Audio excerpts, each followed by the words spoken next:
album earlier, which was the Roger McGough album, Summer in Monika. Now, we recorded that in 1978. It's a fully orchestrated suite of poems by Roger.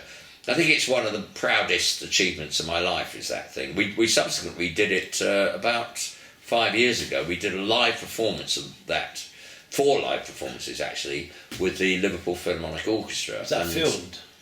No. I know. They say the sun shone now and again, but it was generally cloudy with far too much rain. They say the greatest train robbery in history took place. Probably students. Who else wants to steal a train? They say cabinet ministers and osteopaths were particularly vulgar around this time. They say babies were born, married couples made love, often with each other, and people died, sometimes violently. They say it was an average, ordinary, moderate, run-of-the-mill, common or garden summer, but it wasn't.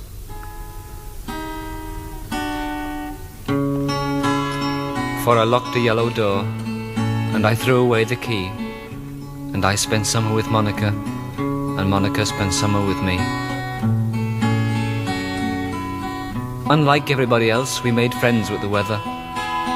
Most days the sun cold and sprawled all over the place, or the wind blew in as breezily as ever and ran its fingers through our hair. But usually it was the moon that kept us company.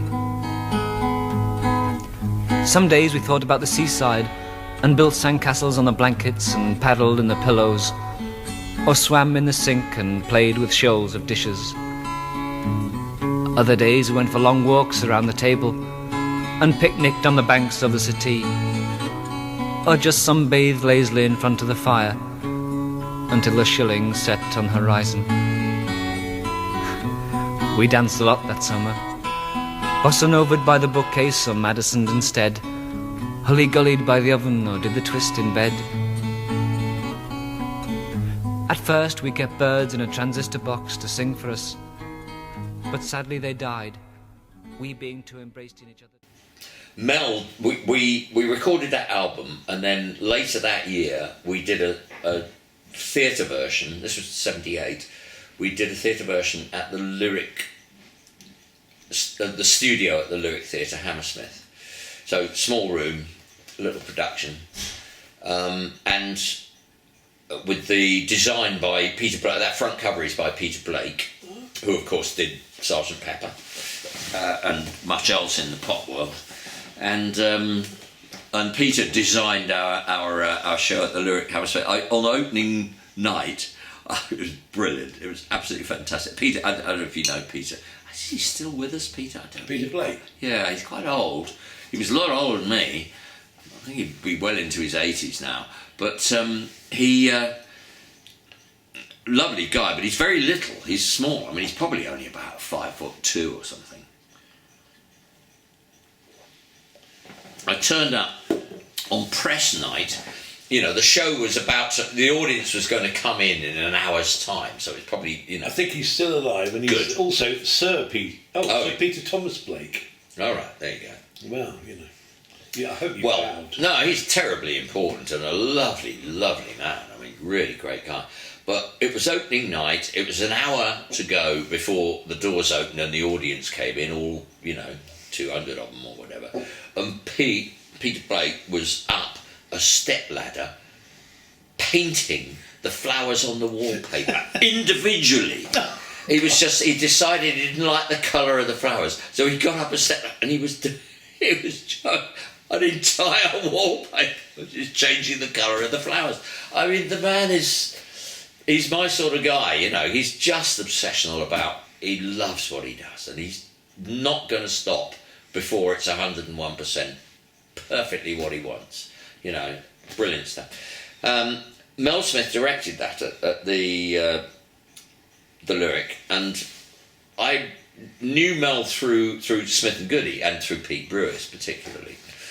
And I'd recruited Pete to work on the music for the theatre production version of Summer in Monika as well, which is another story, because the musicians on that production were myself and another Liverpool musician called John Megginson, Pete Brewis, and Robert Kirby, who was the man that wrote the string arrangements for all the Nick Drake albums, and is also all over the album as an arranger, and a very, very dear friend who died horribly, shockingly. Had a heart condition and died on the operating table a long time ago now, but was just dear, dear, dear man. He played in the orchestra for my first musical, Mind Your Head. Wonderful, wonderful friend and colleague.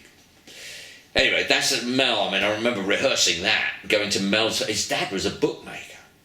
In fact, he did a wonderful version of The Gambler, the Dostoevsky book, a musical theatre version, with Bob Goody, with Pete Brewis music, that was utter genius. That was done at the Hampstead Theatre Club as well. Yeah, we went and rehearsed in Mel's parents' house in Chiswick. I got to tell you that a bookie's house in Chiswick, Mel died a few years ago as well, and very young. I really miss it. Oh God, I loved him. He was great, and he'd had a difficult time. I mean, he'd seen the heights and the depths. He was not. He'd had his problems. I thought he was brilliant, actually. Yeah, no, I think he was fantastic. He directed some good films. He directed Tall Guy. He directed Morons from Outer Space, which didn't get a good press, but I thought it was a funny film. But a bookmaker's house in Chiswick was just it was kind of hacienda style. And you go in, there'd be an archway and carpet that thick. It was just brilliant. And how did the bar look? There must have been. I'm sure there was a bar. And I'm sure it had cut glass and internal lighting. But I don't remember there being offered anything. And a pineapple ice cube. All of that. Yeah, all of that. It was absolutely like that. It was like Abigail's party. Yeah, it was just fucking brilliant. It was so good. Mel, I just loved him to death. So I did a lot of work with Mel and Pete Brewis. So Pete is a recurring presence in my life. Anyway, we got to Spitting Image. That was good. I got money from that.